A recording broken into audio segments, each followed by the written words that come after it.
Not bad. Not bad at all. Still nothing. Oh.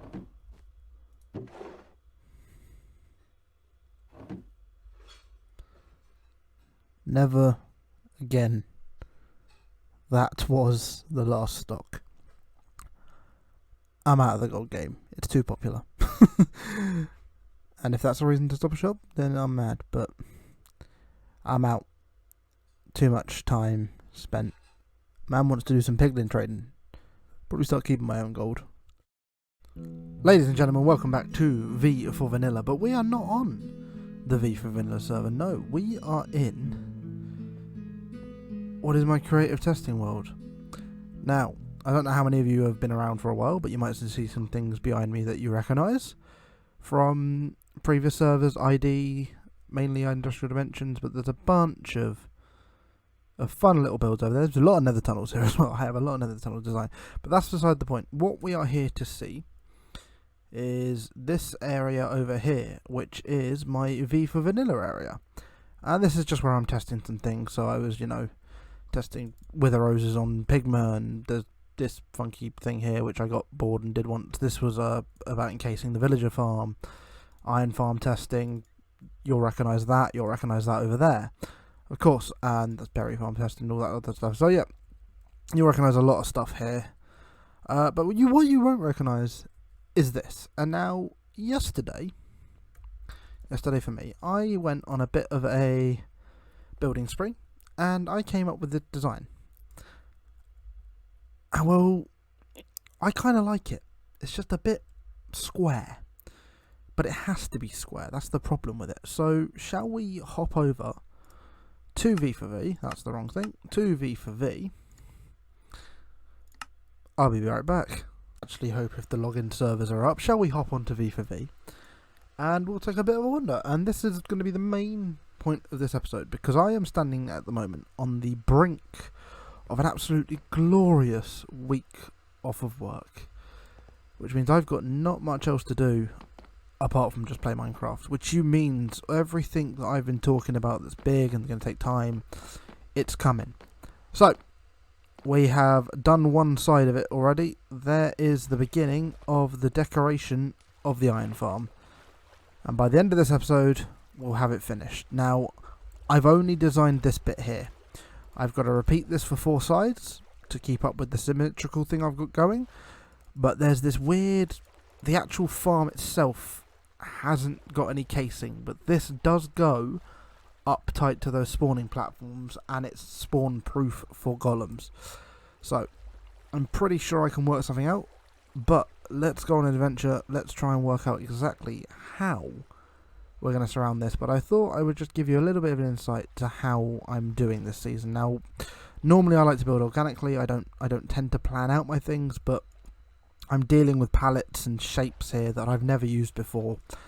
So yeah, I'm having to plan it out. But what my favourite thing about this is, although it's a flat surface, I'm using the connected wall thing almost like a vertical slab, because it just gives it that bit of extra depth. And yeah, and you would have noticed in the bottom left corner of the test build, there's like some piled up stone bricks. My idea here is that I'm going to kind of to get it a bit more out here and a bit more shapely, I'm going to build like a ruined tower, like I've got around the villager farm, around the bottom of it, to kind of tie in like, oh, this big industrial structures come out the top of it, and or similar little design to what I did in the nether bit and all that jazz. So I'm really happy with it so far. We'll see what it looks like once it's complete, but let's kick it off and let's get building. And of course, as you all expected, we're done. Well, we're not done. Hello, boys. I've gone ahead and put in the same design that you've seen all around the farm, and it doesn't affect the spawning at all, which I'm more than happy about. So that's the important part of it. I think it looks good. It ties in. The distance here isn't a problem, although I did realise I built this in line with the centre, so I want to, as I said, add some variation to make this look less kind of like, oh yeah, like look at this. So I probably won't put anything over, excuse that, I had an accident. But yeah, so we've done ahead. So the next bit I've got to do now is I've got to work out that. But in the meantime, we're going to go down to a part of the base you guys haven't... I don't know if you've actually ever seen it. You probably... Yeah, you must have seen it. I mean, you've definitely seen it in the last few episodes when I've been talking about the iron farm. But we are going down to where the witches drop, where the witches fall. And, yeah, so I've been doing some work down here. Now, obviously, honey is a recent shopping business of mine, and Phil bought everything out, and then I realised that someone bought it all again, so I need to upgrade the bee situation. And obviously there was a plan for this area down here, and it's almost done. So first things first, this is the iron storage, and obviously I've been playing in my area so we're about halfway done with this thing, and obviously I've been using hoppers and stuff. So we've got bees. I spent about 3 hours breeding a load of bees to make sure that they're all in hives in the same block, and that there's, you know, 3 in each, and there's 9 on both sides. This side does your bottles, and this side, if it's done any, does your honeycomb. This has been cleared out of bottles because everything that I had went into here. This is a very simple farm. It is, if I just break back here, there will be access tunnels for this eventually and stuff. This is a very simple farm. This is basically a variation on Ilmango's design. And yeah, it's just comparators, trigger dispenser with a bottle and all that jazz. The main thing you've got to do is you've got to make sure that all the things are filled up. And yeah, that's the hard part, but which farm? So, yeah. And then the other side is identical, just with shears, which is iron farm.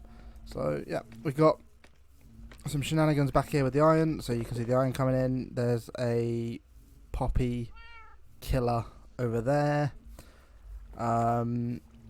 Yeah, so that's all I wanted to show now. We've now got to try and work out exactly what I want to do for the top of the iron farm and how we're going to do it, because I mean, I'm starting to use dark prismarines for my roofs, and I think a lot more people on the server are starting to use dark prismarine for a lot of things. So I think that guardian shop at spawn is a very lucrative business that probably needs to... I'm going to fly into that again. Oh no, I didn't. But yeah, it's a good block, and I've used it sparingly and then kind of brought it in more, and I don't know, we'll work it out. But I think we need to just importantly just...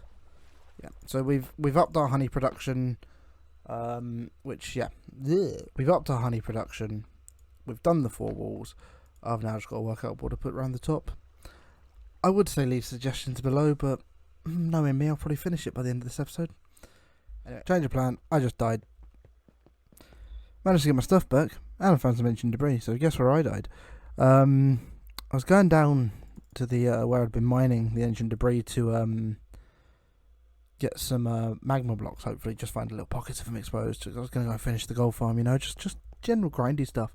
I died, so I'm now at 54 deaths, and I lost my netherite axe, and I don't know how, because I managed to get everything else back. I don't know if it's vanished, if a piglin's picked it up and despawned, I don't know. So anyway, Operation Netherite, again, we're back, we're going ancient debris mining. I don't know what the rest of this episode's going to hold. See you later.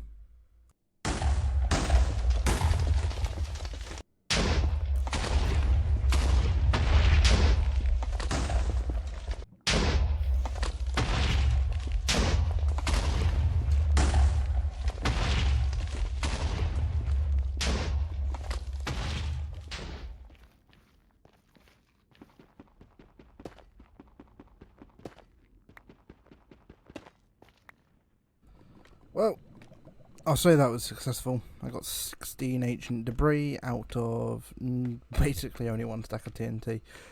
Yeah, I went in for 4 and came out with 16, so it means I can do 4 ingots. And to be honest, that axe, it was a random ass fortune diamond one that I had. Efficiency 5, you know, all the normal stuff, which really... But, you know, the villagers, and I can actually get a silk touch axe, which is better than fortune. Fight me. And it also means I can now netherite my next hoe and have a couple spare over. So, oh well, from the ashes rises a new axe. The rest of this episode might look a little bit different, and if you can't tell yet, I'm just gonna do... I caved and got up to fine. So, yeah, I I haven't used Optifine in years, so I have no idea what I'm doing. All I know is I can zoom, kids, and that was a flash. So yeah, we're branching out. Hopefully, if anyone's got any advice for like Optifine settings, please let me know, because at the moment I've kind of just played around and done some bits, but it's still very, very Minecrafty at the minute. I'm not looking at like shaders, but yeah. One thing I will say is I love connected glass, but for the sake of building I might turn it off. But yeah. So if the rest of this looks very different, it's because I've now got Optifine. This is literally becoming like the quality of life episode, because I've done a couple of other things. Client side things, and obviously if anyone on the server doesn't agree with them and wants me to take them off, fine. But yeah, so if I press H, you'll see a little coordinate thing pop up in the bottom left. That just saves me from, having to do this, which is very obscure. And so if I'm dealing with coordinates now, I've got that little thing there. It's a mod called MiniHUD, and a lot of the other stuff that it enables, if I show you, I've got disabled, so it's not very much like game breaking. I'm not going to turn any of these on really. I just literally wanted little coordinates in the corner because F3 is very obnoxious. This though, however, also gives you the ability to do this, which I think is perfectly fine. I've seen Zoomer do this on Hermitcraft, and I've wanted this for ages, and it's just off the back of losing my axe last night. Yeah, I had to kind of go through every single shulker box I owned to find it, so it's a lot easier for me if I have that, which I'm more than happy with. Once again, if anyone's got any problems with this kind of stuff, I'll happily turn it off, but it's unintrusive, and yeah, that's it. That's all I want to do. Now, and I promise you, we will do something interesting in this episode. Yeah, I don't know what. Maybe we'll have some fun. It's been a bit of a quality of life episode, we'll say. Maybe it's a bit of a nothing episode, but it's a bonus episode because you're probably going to get. This has probably come out a lot earlier than normal. Probably a weekend upload, which is out the ordinary because that's currently taken up by the CTM. But with a week off work, I've got a lot of time to play at the minute. So I just love being able to zoom, and I know Optifine is old, but yeah. Let's do this. So this is oddly becoming a clip show episode, I guess, and everything we've claimed at the beginning will probably remain unfinished. But I'm just up here at my AFK spot, and I'm going to show you something all, because Some Call Me Tim has been trying so hard to get me with a cursor binding head of his own skin. The problem is with that is he overplayed his hand. And if you guys can't tell by what the tab of my skin is, what's currently wrong with my skin? Well, as I said, he overplayed his hand. He told me what he was trying to do because I caught him a few times. So this time when I went AFK in my normal spot, we put on an anti-Tim hat, and it just so happened it matches my skin. And you can see the thing here, because after it failed, the head dropped into my inventory, and I was editing so I could hear stuff going on, tabbed back into the game, and just Q keyed the head back at him and told him what was going on. Nice try, Tim. Nice try. And in fact, what we'll do now is I think I'm gonna go back to editing an AFK. I'm just up at the witch farm trying to get some bottles for the honey farm, and I think maybe we'll round it off after that. I've got a couple more things to quickly show off at the end here. But yeah, just consider this a bonus clip episode. I don't really know. I've done stuff like the iron farm. I've done enough there that it's worth me showing off, but I don't think I've got enough time to really do anything substantial that's going to fill up the thing, and I don't know. I'm going to try and get an ABBA game in this weekend, hopefully for next week's episode, because, yeah, so, back to AFK for me. And so, from one AFK spot to another, yeah, finished the gold farm. It is now up to its normal 4-layer donut. I've widened the walkway so the pigmen don't commit suicide by jumping off the edge. And I put like a little glowstone walkway on them because I can, and this thing glows up like a Christmas tree now. I've done the ISCAL 85 gold pressure plates everywhere to spawn proof. And one last thing you will notice is that if I just fly out of here and don't die, whoops, there is falling items, which means I have completed once again and we'll get to the carpet in a minute. I have completed the storage system. This time I've opted to split it up, so hopefully the filters don't break this time. They broke on the last one because I just think the sheer amount of items going through it.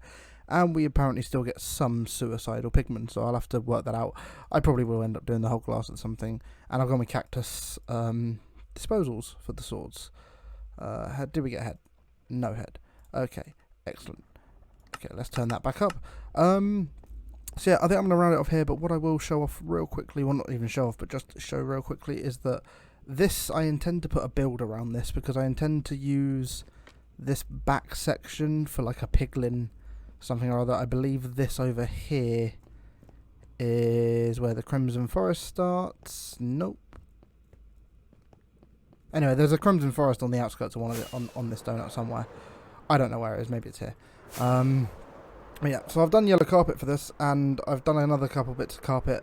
Fox, who's gone AFK for now, sold me a shulker full of wool because he has an automatic sheep farm, a lot better than what I've currently got because I've never actually braided any of them up.